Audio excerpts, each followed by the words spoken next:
લાખણી તાલુકાના જડિયાલી પ્રાથમિક આરોગ્ય કેન્દ્રના મેડિકલ ઓફિસર ડોક્ટર પ્રણવ મોદીને સમાજને અપીલ કરવામાં આવી છે. હાલ ભારત દેશમાં 0 થી 5 વર્ષના બાળકોમાં તથા મૃત્યુદરમાં ન્યુમોનિયાના કારણે મૃત્યુ થતા હોવાની બાળકોને ટકાવારી આશરે 18% જેટલી છે.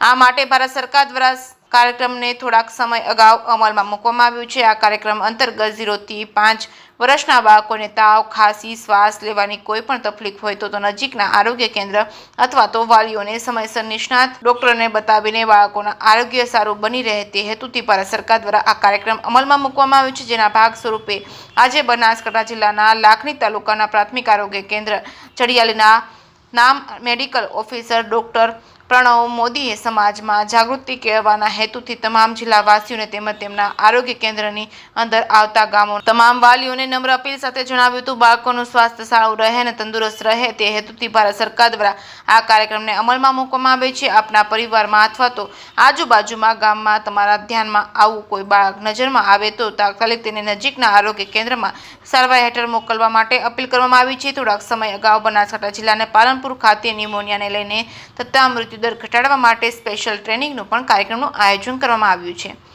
જે કેસની ગુજરાતી સાથે ભરત ઠક્કર ડીસા. હું doctor PR Modi, medical officer PSC જડિયાલી, તાલુકો લાખણી.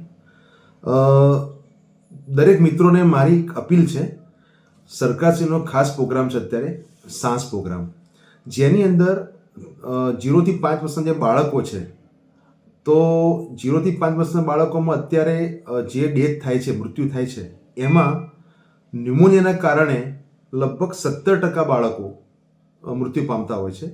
તો આ વિડીયોના માધ્યમથી હું ખાસ અપીલ જે બાળકના વાલી છે એમને એ કરવા માગું છું કે તમારા ઘરમાં 0 થી 5 વર્ષનું બાળક હોય, એને તાવ, ખાંસી કે શ્વાસ ચડવાનું શરૂઆત થાય તો નજીકના આરોગ્ય કેન્દ્રમાં જઈને અમારો જે આરોગ્યનો સ્ટાફ છે એને અમે જિલ્લા તાલીમ કેન્દ્ર દ્વારા તાલીમબદ્ધ કરેલા છે અને જે ક્લિનિકલ તપાસ કરવાની છે તો તપાસ કર્યા બાદ જરૂર જણાશે તો જરૂર પ્રમાણે એન્ટીબાયોટિક સારવાર અને ઇન્જેક્શનની જરૂર લાગશે તો તાત્કાલિક આપશે, જેથી બાળ મૃત્યુ ઘટાડવાની જે વાત છે અને સરકારશ્રી દ્વારા વારંવાર વખતો વખત આ પરિપત્રો પણ કરવામાં આવેલા છે.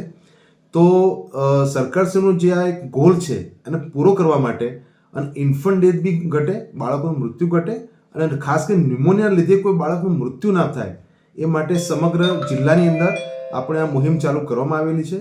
તો ફરીથી બધા જ વાલી મિત્રોને મારી વિનંતી છે, અપીલ છે કે પોતાના બાળકની સત્વરે તાત્કાલિક નજીકમાં આરોગ્ય કેન્દ્રમાં જઈને તપાસ કરાવીને તાત્કાલિક સારવાર શરૂ કરાવો એવી ખાસ નમ્ર અપીલ કરું છું.